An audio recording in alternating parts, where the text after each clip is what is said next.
trigger warning, it's a bit disturbing. So the case is about a rapist named 𝐏𝐬𝐲𝐜𝐡, and he was a labourer from India who was given a 10-year sentence of rigorous imprisonment, and I'm quoting that from an Indian news article. I had kind of assumed that all imprisonment was rigorous. I don't know, maybe there's a less rigorous option, maybe for vegans or something, I don't know. Yadav had sexually abused his stepdaughter for almost 4 years in North Delhi in India. And he also got a fine of around £250, which, to be fair, is probably a lot of money for an Indian labourer. This all reminds me of the horrific abuse suffered by Valerie Bacco, who ended up killing her husband. So see my separate video on this channel about that. There's also the defence of battered woman syndrome if you're interested in that kind of thing. So back to the Indian case, the judge, who was named Judge Lau, said the following: "If this is not a case for which the highest punishment is called for, then there can be no other worse case than this. In my view, it is time that we as a civil society stand up and also think about a law similar to the ones existing in many developed countries, providing for surgical and chemical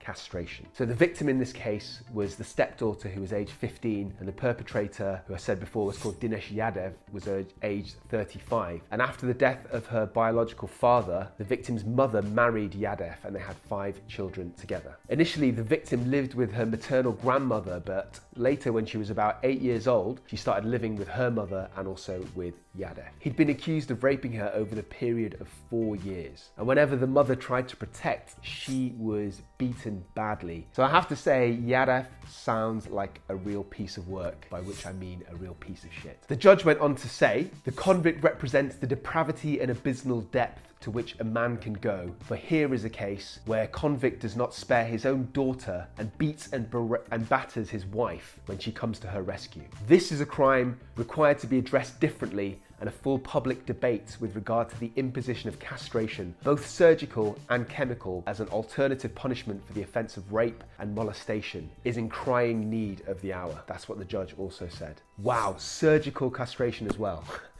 Judge Lau is about that life. She does not mess around. And then the judge also said, "Young girls are not safe even in their own families, where fathers and brothers turn predator. It is sickening indeed. Rape is a growing menace which the administration is finding hard to tackle. Even stringent punishments so subscribed under the law do not appear to have any deterrence."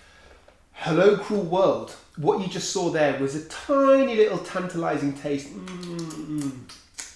kind of nutty, of a much longer episode. You should go check it out if you're interested. The link will be in the description below. If you're a fan of either true crime or mental illness, or the crossover between the two, then you've got to go and check out my main YouTube channel, A Psych for Sore Minds. My name is Dr. Sohom Das. I'm a consultant forensic psychiatrist. I assess mentally disordered offenders for a living so that you don't have to. My channel covers a whole range, a smorgasbord of topics related to true crime and mental illness. For example, high profile true crime cases with my own kind of personal psychoanalysis of individuals. I discuss issues related to criminality. I discuss individual diagnoses. I give advice about psychiatric problems. I interview ex-patients. I do a lot. There is something for everybody on my channel, and I implore you to go and check it out. You can even steal some of my ideas, palm them off as your own to impress your friends and impress people at dinner parties. It's all good. I've got your back. Until next time, stay euthymic, check out my channel, and please do not forget, I love you.